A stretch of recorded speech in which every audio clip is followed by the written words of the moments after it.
Setiap saya ke restoran, kalau tempat makan, pasti yang saya nilai adalah, saya cek adalah pertama komposisi rasanya, lalu teksturnya, lalu konsistensinya. Nah, konsistensi bisa diketahui dari apa? Dari kita datang sekali, 2 kali, 3 kali, sama apa enggak.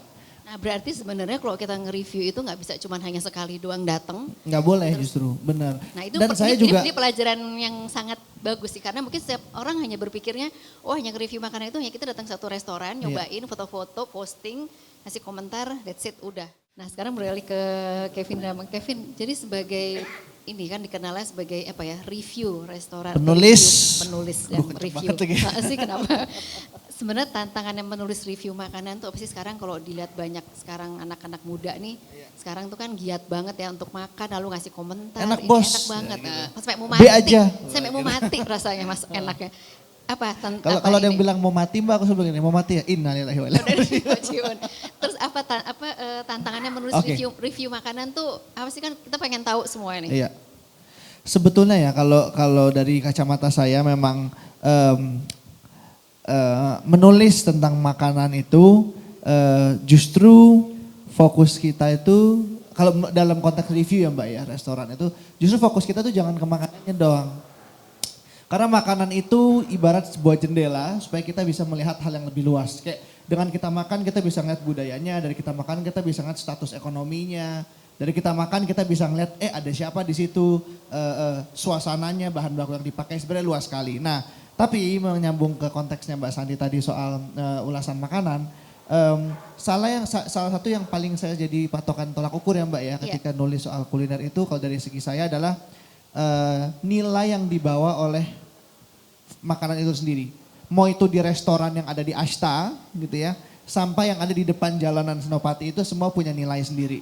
Nah tinggal gimana kita sebagai yang nulis makanan itu bisa menemukan nilai-nilai tersebut. Entah itu misalnya dari historinya, apakah itu dari segi misalnya manusianya yang buat. Nah, banyak banget itu. Nah berarti kan itu butuh nggak hanya sekedar nyobain aja ngasih komentar ini bumbunya apa gitu. Tapi kan kita juga berarti harus tahu sejarahnya apa gitu ya. Betul. Harus ada riset dulu dong berarti ya untuk tahu. Betul. Ya enggak? Betul. Jadi biasanya gimana? Apakah harus interview? Apakah harus cari data-data? Betul. Kalau saya sih benar Mbak. Jadi dulu waktu saya mungkin flashback dikit ya. Waktu saya tahun 2014 jadi kolumnis restoran di Jakarta Post, itu tugasnya kan emang cuma makan ya. Keliling restoran, makan, enak ya kesannya ya gitu. Keliling, makan, keluar negeri makan. Cuman editor saya itu galak banget Mbak. Jadi editor saya tuh ngajarin saya waktu itu, karena dia orang New York. New York based jurnalis, dulu dia di New York Magazine juga gitu. Nah dia ngajarin, dan dia dulu art critic. Jadi dia ngajarin saya tentang ketika kamu ke restoran Kevin, kamu riset dulu siapa chefnya. Dari mana makanannya berasal? Semuanya di kayak beneran kita nulis tentang perang gitu. Terus disuruh riset dulu semua, ekonominya semua, baru kita datang lihat makanannya. Kita udah cobain, catat kata dia. Kalau ada yang kita nggak tahu tanya atau cari tahu orang yang tahu siapa. Jangan sok tahu. Lalu kita gali sendiri dan akhirnya dari situ kita tuangkan menjadi sebuah tulisan yang komprehensif. Nah itu. Nah pada saat kita cobain makanan, terus ada. Jadi kamu biasanya gimana tuh kayak nyiapin satu kertas tip dari sisi rasa atau aroma. Terus kalau misalkan suatu saat pernah gak sih ngerasa gue lupa nih sama rasanya ini. Sering. Terus jadi apakah balik lagi ke restoran itu, apakah beli lagi gitu ya. Gimana tuh itu ceritanya? pertanyaan yang bagus banget Mbak. Memang catatan itu penting. Jadi setiap saya habis review makanan, terima kasih Jessica. Ini Mas silakan. Pasti saya catat dulu dan saya selalu ngambil menunya. Itu yang akhirnya menjadi kenapa sekarang di kamar saya tuh udah agak kayak gudang karena numpuk saya ambil semua segitu banyak. Tapi itu akhirnya jadi bahan riset saya. Jadi setiap saya ke restoran kalau tempat makan, pasti yang saya nilai adalah, saya cek adalah pertama komposisi rasanya, lalu teksturnya, lalu konsistensinya. Nah konsistensi bisa diketahui dari apa? Dari kita datang sekali, 2 kali, 3 kali, sama apa enggak.